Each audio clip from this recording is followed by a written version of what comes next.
We have a problem here on an Atwood's machine.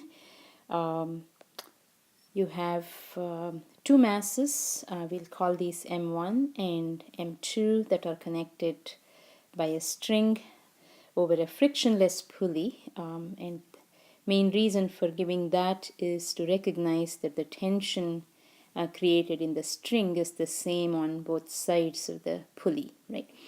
So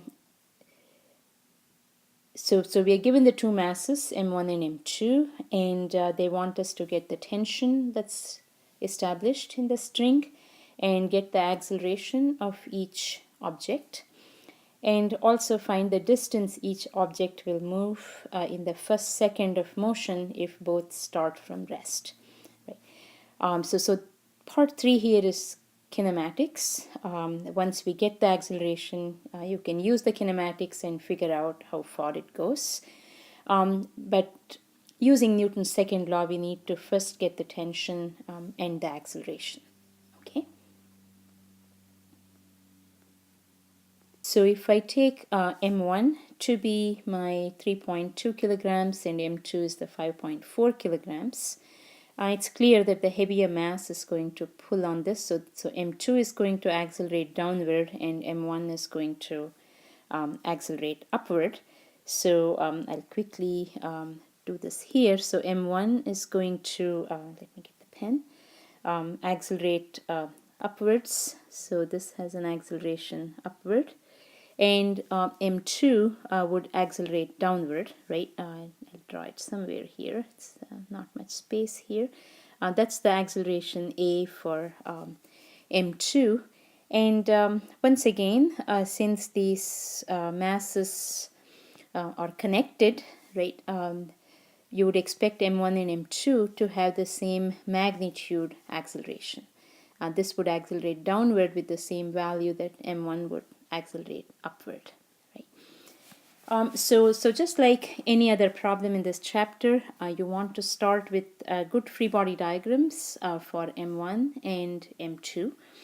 M1, for example, you've got M1 here, and since M1 is accelerating upwards, I first recognize there are two forces acting on M1. There is gravity and tension in the string.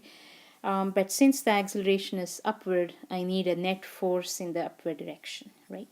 So my force, tension T, that's pulling on it, has got to be bigger than its weight, right? And the weight here is M1 times G. That's the weight of the mass M1, and as a result, it has an acceleration in the upward direction, right? And if I do the same for, I draw a free body diagram for M2, right? That's my M2. I've got its weight in the downward direction in the same tension at T, but T is now pulling up on M2. And since the acceleration is downward, I would expect the weight to be much bigger, right? So that's the M2 times G. So by looking at the free body diagram, I can see that there is a net force in the downward direction, which can explain the acceleration in the downward direction. Okay. So that's the first step. And once I'm done with this, I need to convert these free body diagrams into equations. When I look at this one, I can see that the net force acting on it is T minus the weight.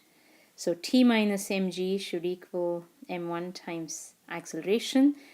And when I look at this one, remember the direction of the positive, well, the positive direction is the direction of the acceleration. So for this mass, the positive direction is this way, right? That's the positive direction.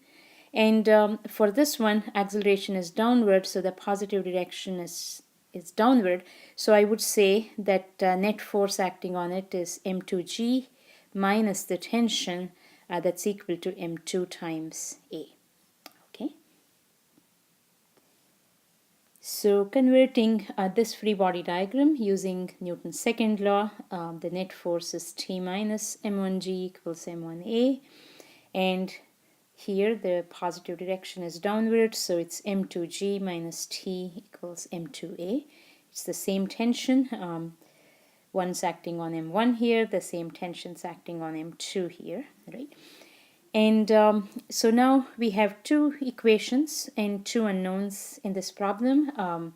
We are given the masses, so we know both these weights, m1g and m2g. We do not know the tension. We do not know the acceleration. Right?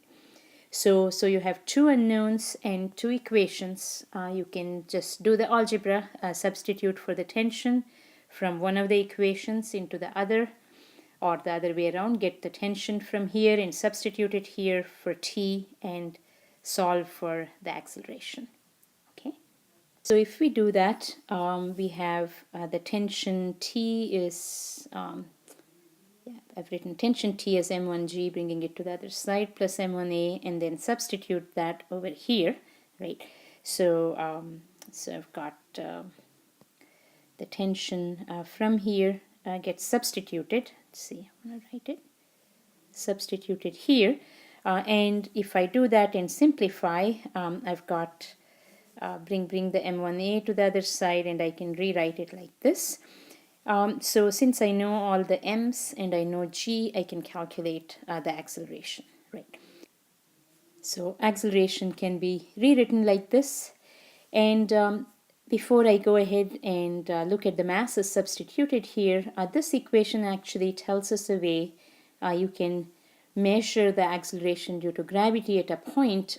If you set up an Atwood's machine with two masses that are kind of close but different from each other, so that there is a small acceleration of the masses which can be easily measured, right?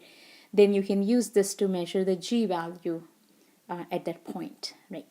So it works as a great experiment in addition to many other experiments we have used so far, dropping the picket fence, dropping the basketball, and so on to calculate the g value. Atwood's machine is another way you can get the g value, right?